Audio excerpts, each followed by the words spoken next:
Surprise! Diddy found not guilty of racketeering and sex trafficking. All right, stop scrolling, because I know you might be in your feelings right now, but everything you thought you knew about Diddy's trial is wrong. That's right, my friend. The media played you like a fucking piano. Harder than Diddy played every artist signed to Bad Boy Records. They had you convinced he was guilty before the first gavel dropped, and you ate it up. But as your favorite uncensored, unbought, and unafraid forensic human behavior hacker, I could see it from the start and a mile away. You got bamboozled.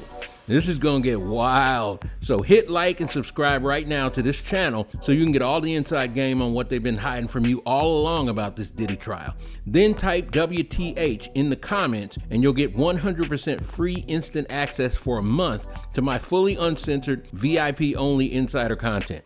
Now, look, let's just get the elephant in the room out of the way, all right? Diddy is no saint. He is allegedly a serial domestic violence abuser, but he wasn't guilty of these charges. So whether you're a hardcore Diddy stan or you can't stand the sight of the guy, buckle up, because I'm about to expose exactly how and why Diddy walked away not guilty on the biggest, most serious charges in this trial. And even more shocking, why the lesser charges he did get convicted of might be even more ridiculous and maybe even racist than the ones he was acquitted of. Spoiler alert, your favorite news and media outlets have been manipulating your ass for clicks, cash, and clout. Full stop. Okay, let's take a breath and rewind. For months, the media painted Sean Diddy Combs to you as the ultimate celebrity villain, framing him as guilty on charges ranging from RICO conspiracy to trafficking. It was easy to do. Come on, we all saw that horrific hotel video. We heard the complaints and allegations of being exploited or cheated by a lot of his former artists. You probably saw him being an asshole on Making the Band. But when the jury finally spoke, they didn't just find him not guilty. They practically laughed those major charges out of court. Now again, he was convicted on two lesser charges: transportation to engage in prostitution involving Cassie Ventura, and transportation to engage in prostitution involving the anonymous woman known as quote-unquote Jane, aka 50 Cent's baby mama, allegedly. And I'll explain in the next video I'm dropping why those charges are even more suspect. But first, how exactly did the media twist a fairly simple legal case into a Netflix-level crime drama for clicks and views? Let me show you exactly how they did it to you. But first, do me a favor, and if you enjoy getting the raw, behind-the-scenes, uncensored breakdown on topics nobody else is covering like this, from an insider who knows and ain't scared to reveal it, hit the button and the bell and subscribe to this channel right now. It helps the algorithm push out these videos to other intelligent, open-minded people like you who want to know the truth about the dark psychological mind games being hidden and used to manipulate them. If you do that now, I promise I'm going to provide you more and more fascinating exposés that go even deeper behind the curtain of what the rich, famous, and powerful hide from you so they can use and control you. All right? Appreciate you. That's it. Let's fucking go. Part 1. Breaking down the charges without the bullshit. Okay, first off, let's clarify what these charges actually meant, because the media loved throwing around terms like RICO and trafficking without context. RICO stands for the Racketeer Influence and Corrupt Organizations Act, originally designed to take down organized crime bosses. Now pay attention, because this is important.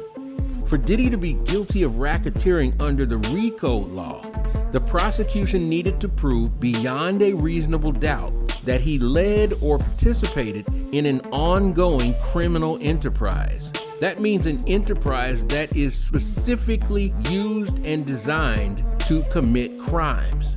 But here's the problem. The prosecutors had to connect Diddy directly to an organized criminal network with clear evidence, not rumors, not anecdotes. And quote-unquote sex trafficking sounds horrifying, right? And it is when that's what's happening. But legally, sex trafficking charges require proof that someone knowingly forced, coerced, and transported individuals specifically for sexual exploitation. Heavy charges, yes, but even heavier requirements for concrete evidence. Part 2. The legal reality versus the media fantasy. Here's where things went sideways. The media took shaky accusations, flashy headlines and sensationalized leaks from unnamed sources and ran with them to spin a narrative that Diddy was undoubtedly and obviously guilty from day one. Every newscast and clickbait YouTube video screamed, "Diddy caught" or "shocking evidence exposed." Media talking heads everywhere clutched their pearls and foamed at the mouth in outrage about his alleged crimes and virtue signaled about how much they so wanted justice for Cassie and the alleged victims, and it was finally coming. But if you read beyond the headlines, and let's be honest, most people didn't, you'd see there was zero concrete evidence linking Diddy directly to these major crimes. The trial transcripts made it crystal clear. No reliable witnesses could directly connect Diddy to criminal actions under RICO or sex trafficking.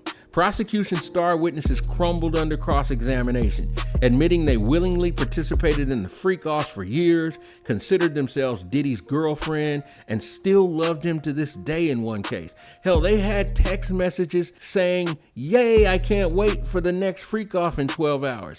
The so-called male prostitutes who testified said they weren't prostitutes on the stand. They never felt Cassie appeared or seemed to be coerced. And the two who actually testified said they never even traveled across state lines. What the fuck? Other prosecution witnesses, supposedly proving the criminal enterprise, admitted they either assumed Diddy knew about illegal activities or couldn't confirm that he participated directly. And Diddy's former longtime personal assistant and chief of staff, Christina Coram, who the prosecution claimed knew about and orchestrated everything about Diddy's criminal enterprise, they never even called her as a witness to testify. Again, I asked you, what the fuck? Part 3, the hard evidence that wasn't. Now let's deep dive into this supposed quote-unquote mountain of evidence that I kept hearing all these talking heads in media and online referring to. Prosecution witnesses repeatedly contradicted themselves. Evidence turned out to be hearsay, and key documents touted by the prosecution ended up proving nothing more than Diddy's lavish lifestyle and definitely wild sexual proclivities, something really everybody already knew. Remember those endless bombshell, quote-unquote, leaked text messages the prosecution presented and the media hyped as smoking guns over and over? Well, turns out the jury found that they were wildly taken out of context and unrelated to any serious crime. But did your news feed tell you that? Of course not. It wouldn't generate nearly as many clicks as headlines screaming, "Diddy's criminal empire exposed." Part 4, prosecution's overreach and jury verdict explained. Look, the prosecution in this trial didn't just reach, they overreached. RICO and sex trafficking charges are some of the hardest to prove because they demand explicit evidence and direct connection. Federal prosecutors rarely bring these cases unless they're airtight, so it makes you have to wonder, was someone powerful secretly pushing for these charges behind the scenes? Was there somebody behind the curtain actively working to take Diddy down? Well, if you want to deep dive into who that might be and why, check out the rest of my video series, The Cult of Diddy on Trial. The playlist link is in the video description below. Either way, in the end, the jury's job wasn't to say Diddy is a good person. They only had to decide whether he committed specific crimes beyond a shadow of a doubt. To be honest, legally, the prosecution didn't come close. No concrete evidence meant no conviction on the serious charges. Not guilty, period. Part 5, media manipulation and public perception. But why did the media push so hard for Diddy's guilt? Simple. Controversy sells. Outrage equals views and engagement.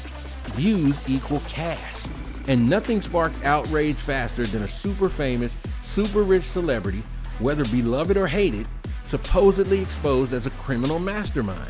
They played on your emotions, banking on your shock, your anger, your disgust, and your curiosity, keeping you glued to their sensational stories. And now that the truth has emerged and the verdict is in, will they admit they're wrong? Nope. Now they'll double down and engage in more outrage porn, then quietly move on to the next scandal they can exploit for clicks, views, and attention, leaving you believing the initial sensational lie. No more fake concern about Cassie or the supposed victims they claim to care about so much. It's on to the next one. That's the media game, folks. That's what they hide. Conclusion. See, here's the harsh truth. The media doesn't give a f if Diddy or anyone else is guilty or innocent. They care about one thing: ratings, clicks, and cash. You got played, and it won't be the last time unless you start questioning every flashy headline that hits your feed. That's what this channel is for, to give you the real, behind the scenes, who, what, when, where, and why. And remember, while Diddy walked away legally innocent of the biggest charges, there's a whole nother side to the story regarding those lesser charges he was found guilty of that nobody's thinking or talking about. Nobody except, of course, your guy, the enlightened troublemaker, Harkon motherfucking Najala. Look, you see it differently, you disagree, you agree. Either way, smash that like button now, hit subscribe, and let me know in the comments. And if you want more truth that burns through the nonsense and noise, keep an eye out for my upcoming video where I break down for you why those transporting for prostitution charges that Diddy was found guilty of might be even more absurd and possibly sinister than the ones they acquitted him of. In the meantime, check out my entire The Cult of Diddy on Trial series linked in the description to uncover the whole story. As always, you know how I get down for you. On this channel, what they hide always comes to light. So until the next video, remember, always look beneath the surface, keep your mind open, and your eyes will follow. Ask why, question everything, stay dangerous.